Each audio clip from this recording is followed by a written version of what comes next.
Oke, mohon maaf tadi ada sedikit kendala. Oke, kita langsung saja ya. Assalamualaikum warahmatullahi wabarakatuh. Selamat siang dan salam hangat untuk seluruh keluarga Kota Tangerang. Berjumpa lagi bersama saya Novi Sumarni selaku konselor Puspaga Kota Tangerang. Hari ini Puspaga Kota Tangerang mau sharing lagi nih dengan tema yang seru pastinya mengenai menikah dengan penuh kesiapan.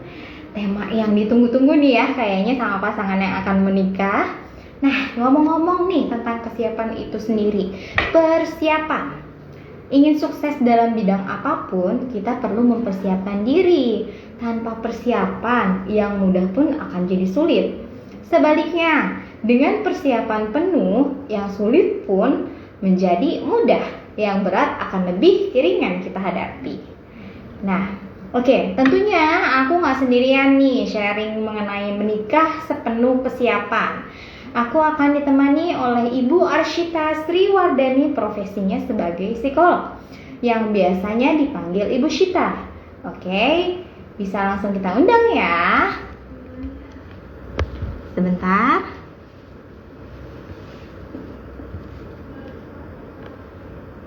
Oke.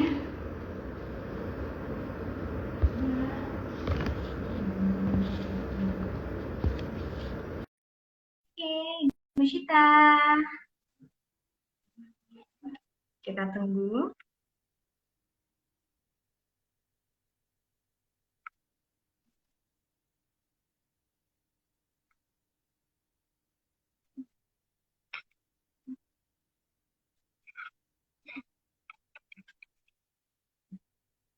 Oke.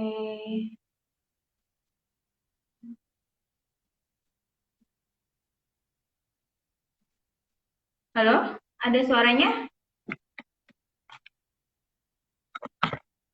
Oke, halo, ada suaranya? Iya, aduh sorry. Bentar. Selamat siang Ibu Shita. Alhamdulillah, akhirnya, ya Allah. Ya, Aduh, tadi mohon ada maaf, tadi kendala. nggak ada suaranya. Oke. Selamat siang Ibu Shita. Bagaimana kabarnya? Alhamdulillah, baik Mbak Novi, ya Allah. Maaf ya, agak bingung tadi trouble. Agak Iya. trouble, ya Allah. Assalamualaikum semuanya. Assalamualaikum warga Kota Tangerang. Selamat siang, salam hangat. Perkenalkan nama saya Arshita, saya seorang psikolog. Pada kesempatan kali ini saya sama Mbak Novi mau ngobrol-ngobrol seru nih ya Mbak ya. Mau Wah, ngobrol Pak. soal pernikahan. Nah, saya akan sharing tentang menikah sepenuh kesiapan. Oke. Ya, Nikah berarti. siapa ya, Bu? Nah, Bu, aku mau tanya dulu nih sebelumnya ya. Saat ini nih di Indonesia banyak kasus perceraian nih ya, entah dari berbagai kalangan usia. Sebenarnya nih, ada nggak sih usia terbaik untuk siap menikah? Usia terbaik ya, usia terbaik sebenarnya kalau misalkan menurut undang-undang usia seseorang yang 19 tahun ke atas itu sudah diperbolehkan menikah. Nah, kalau ada juga rekomendasi dari BKKBN, Badan BKKBN itu seseorang dinyatakan sudah siap menikah untuk wanita di usia 21 sampai 25 tahun. Untuk pria di usia 25 sampai 30 tahun. Nah, kenapa di usia tersebut? Karena seseorang dianggap sudah siap, sudah matang secara biologis, sudah mampu bereproduksi dan sudah bisa punya anak pertama ya, sudah siap, sudah bagus gitu. Nah, di usia itu juga mereka dianggap sudah memiliki kesiapan. Kesiapan di sini mereka kan di usia 21 tahun ke atas nih kan mereka sudah lulus SMA, sudah rata-rata sudah lulus S1 ya, bahkan ada yang sudah lulus S2 mungkin ya. Dan mereka juga sudah siap kerja, sudah mempunyai penghasilan sendiri, sudah bahkan ada yang sudah mapan ya di usia tersebut. Jadi seseorang BKKBN ini menyebutkan usia di atas 21 tahun ini sudah siap menikah itu karena dari kondisi dan ini apa faktor biologis. Nah, kalau dilihat dari tahap perkembangan psikologi, teori Erikson, Bapak psikologi, di usia 21 tahun ke atas, seseorang itu sudah masuk ke fase dewasa awal ya Mbak Novi ya. Okay. Nah, dari segi emosi seharusnya lebih stabil, bisa menahan diri, tidak meledak-ledak, matang secara emosional, bisa berpikir lebih dewasa, mengambil keputusan juga lebih rasional. Nah, di sini juga ada fase yang namanya fase keintiman. Nah, di mana seseorang membutuhkan hubungan dengan pasangan, lebih siap berkomitmen, lebih bertanggung jawab. Jadi usia terbaik untuk menikah itu di atas 21 tahun. Seperti itu. Oke, Bu. Jadi sebenarnya apakah semakin bertambahnya usia, semakin siap untuk menikah gitu, Bu? Semakin bertambah usia belum tentu sebenarnya semakin siap untuk menikah ya. Karena bertambahnya usia tidak secara otomatis membuat kita semakin dewasa, ya kan? Bertambahnya usia bukan berarti kita semakin siap untuk menikah. Nah, usia ini hanya satu faktor. Yang paling penting adalah kesiapan untuk menikah. Jadi, misalkan nih ya, Mbak Novi, ada seseorang yang ingin menikah, misalnya usianya sekitar 22 tahun lah ya. Nah, dia penuh kesiapan, siap mental, sudah siap, itu lebih baik daripada yang menikah di usia di atas 30 tahun tapi tanpa persiapan. Jadi, semua itu kembali lagi kepada pilihan masing-masing individu. Yang terpenting, mempersiapkan diri dari sekarang. Sehingga dalam keluarga juga diharapkan akan tercipta hubungan yang berkualitas dan harmonis. Gitu. Oh, Ya. Jadi harus panik. Oke. Jadi ngomong-ngomong nih Bu tentang kesiapan itu sendiri nih ya Bu yang mau tanya nih Bu. Di Indonesia ini kan kemungkinan banyak sekali pasangan yang menikah nih Bu ya, tapi tanpa kesiapan Bu. Mereka menikah hanya karena mendengarkan atau memikirkan omongan dari tetangga atau dari keluarga besarnya. Bahwa kalau misalnya perempuan ibu ya yang sudah memasuki usia menikah, namun belum juga menikah itu di labeling ya Bu ya, perawan tua gitu Bu. Nah, namun pas tersebut sebenarnya menikahnya itu belum ada kesiapan tuh Bu. Nah, pertanyaannya Bu, lalu sebenarnya apa saja yang perlu dipersiapkan nih Bu untuk menikah? Nah, persiapan ya, yang perlu dipersiapkan. Yang pertama, yang pasti ada jodohnya dulu ya, ada pasangannya dulu ya. Kalau belum ada pasangannya, mau menikah dengan siapa ya? Jadi yang pertama, pasangannya kita pilih yang tepat, pasangannya. Nah, yang kedua, mungkin persiapan finansial. Kalau mau ngadain acara pernikahan, perlu finansial dari kedua belah pihak. Yang paling penting adalah persiapan juga secara biologis. Jadi ada yang namanya kalau sebelum menikah tuh tes torch ya. Tes torch sebelum menikah. Tuh dilihat biar nanti saat kita punya anak siap gitu ya, lebih baik. Nah, yang paling penting adalah kesiapan mental, kesiapan mental di mana seseorang mampu menyelesaikan masalah dan mengendalikan emosi. Karena saat menikah pasti ada aja konflik ya, konflik entah itu dari pasangannya itu sendiri atau dari anak mungkin masalahnya atau dari orang tua, mertua atau keluarga, itu pasti ada aja lah ya. Nah, di mana kita mampu menyelesaikan masalah dan mengendalikan emosi itu. Siap menerima perbedaan, Apalagi kalau sama suami tuh suka ada beda-beda pendapat gitu ya. Kalau misalkan Iya. kitanya nggak bisa nyari jalan solusinya tuh, nyari jalan keluarnya, akhirnya ribut, ya akhirnya berantem. Nah, dapat juga kita harus bisa menerima dia apa adanya. Nah, Tapi seseorang pasti punya kekurangan ya, nggak terkecuali kita atau pasangan kita. Jika kita sibuk nyari kekurangan pasangan kita, maka kita lama-lama akan kecewa. Tapi kalau kita mensyukuri kelebihan pasangan kita, maka insya Allah kita akan bahagia. Nah, ya, kita juga harus berubah dan menyesuaikan diri, Mbak Novi. Jadi kalau misalkan ada sesuatu yang suami nggak suka, mungkin kita coba merubah, menyesuaikan diri, seperti itu. Punya komitmen yang tinggi. Nah, ini penting banget ya. Punya komitmen yang tinggi. Tanggung jawab. Tadinya dari belum punya anak, belum punya pasangan, akhirnya menikah, punya tanggung jawab ke pasangan, punya tanggung jawab ke anak kalau udah punya anak. Akhirnya juga punya prioritas. Prioritasnya keluarga. Harus saling menghargai juga. Terus kita juga harus persiapan, mempunyai ilmu. Setiap hari belajar akhirnya ya.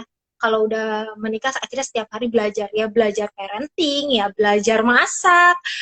Akhirnya belajar juga menghadapi suami. Misalkan hari ini melakukan kesalahan, misalkan salah ngomong apa, besok jangan sampai diulang lagi. Belajar dari pengalaman. Kemampuan membangun hubungan agar tercipta relasi yang sehat, saling mendukung. Terus pengelolaan finansial juga harus baik, persiapan menjadi orang tua yang baik. Jangan sampai nih kalau misalkan kita persiapan mentalnya kurang, akhirnya pengendalian emosinya kurang, dikit-dikit ngomong pisah, ngomong apalagi untuk laki-laki bahaya ya, tidak boleh ya sampai ngomong cerai segala macam. Dan yang terakhir adalah membangun orientasi pernikahan yang jelas. Tuh. oke Bu. Nah, tadi orientasi. Apa itu Bu orientasi pernikahan? Orientasi pernikahan itu apa yang kita ingin wujudkan setelah menikah, lalu kita perjuangkan. Orientasi pernikahan itu sangat penting Mbak Novi untuk mewujudkan kehidupan pernikahan. Misalnya nih ya, saya ingin punya keluarga yang berorientasi ke agama misalnya. Berarti kita harus berupaya untuk menjalankan sholat berjamaah bersama-sama, terus menjaga adab segala macam gitu. Jadi orientasi itu sangat penting ya. Itu Mbak Nah, Novi. jadi pentingnya itu orientasi agar apa tuh Bu? Penting karena kan cinta kan perlu diperjuangkan nih ya. Cinta kan perlu diperjuangkan, perlu membangun cinta, bukan hanya jatuh cinta nih Mbak Novi. Kalau jatuh kan sekali jangan diulang lagi ya, jatuh cinta, tapi ini kita harus membangun cinta, bangun cinta dengan penuh kesadaran. Nah, ada cerita nih Mbak Novi, ada yang datang ke saya cerita nih, konsul nih ceritanya nih, katanya awal nikah nih suami saya nih terlihat sangat cinta, apa-apa mendahulukan saya, sangat melindungi, sangat perhatian, uh, ya pokoknya apa-apa buat saya lah, kalau saya minta sesuatu diberi, katanya kayak gitu ya. Tapi kenapa ya, katanya, setelah usia 10, di atas 10 tahun dan anak udah banyak, rasanya cinta itu memudar, katanya. Rasanya berubah suami saya. Rasanya yang dulu cinta banget sama rasanya saya rasa kayaknya cinta aja gitu katanya. Nah, itu dia Mbak Novi. Makanya perlu orientasi pernikahan agar cintanya bisa terus terjaga, tumbuh berkali-kali, bisa cinta berkali-kali sama orang yang sama. Jadi bisa terbentuk rumah tangga yang harmonis, yang samawa, yang sakinah mawadah warohmah. Jadi kalau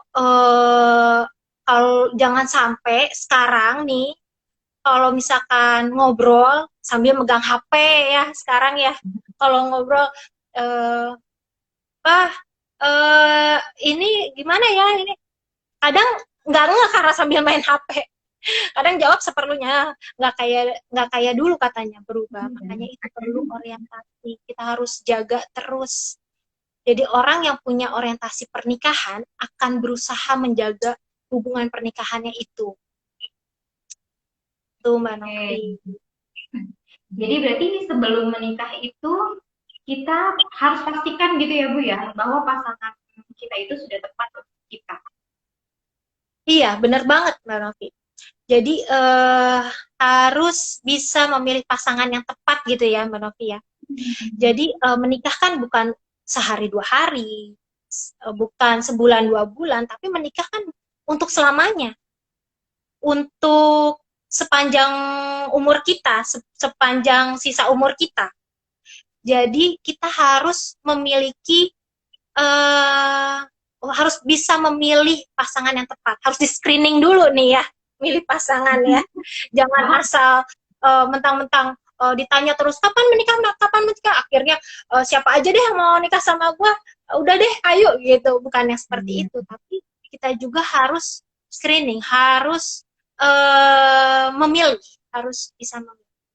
Sebenarnya kan kita tuh sudah punya gambaran ya, kita sudah punya tipe nih, sukanya, tertariknya dengan tipe yang seperti apa.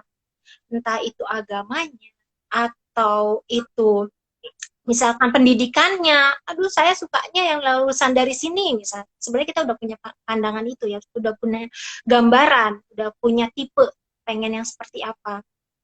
Nah, tapi kita juga perlu cari tahu, kenali, dan pikirkan kembali gitu. Memilih dengan kesadaran penuh, dan lihat kepribadian. Lihat juga motifnya nih Mbak Novi, bukan karena untuk misalnya ya, untuk bayar utang orang tua. Misalnya kan banyak tuh ya di daerah-daerah suka ada yang kasus-kasus tuh yang masuk ke saya kalau menikah karena dijodohin, karena untuk bantu orang tua bayar utang. Kayak gitu. Ada juga yang nauzubillah misalkan karena hamil di luar nikah, akhirnya ya udah deh dinikahin aja katanya. Jadi harus motifnya harus baik ya. Terus karena memang cinta, memang pengen berkembang sama-sama, tumbuh bersama-sama, ingin berpasangan dengannya seperti itu. Jadi kalau misalkan bentuk dulu aja kita pribadi yang baik, insya Allah dapat yang terbaik. Oh iya Mbak Novi, waspada juga karakter pasangan yang nggak sehat. Nah, yang yang suka bohong, hati-hati. Yang terlihatnya kayaknya udah temperamental. Kalau kita nggak siap punya suami yang seperti itu ya, udah langsung backlist. Jadi kita lihat kalau kita mampu nih, kayaknya kita merasa itu jodoh kita, kayak kita siap nih nerima suami yang seperti itu, oke lah jalani. Akhirnya harus kita itu tadi siapkan mental. Nah, hati-hati juga dengan karakter pasangan yang punya adiksi, yang kecanduan narkoba dulunya atau minum-minuman keras kayak gitu.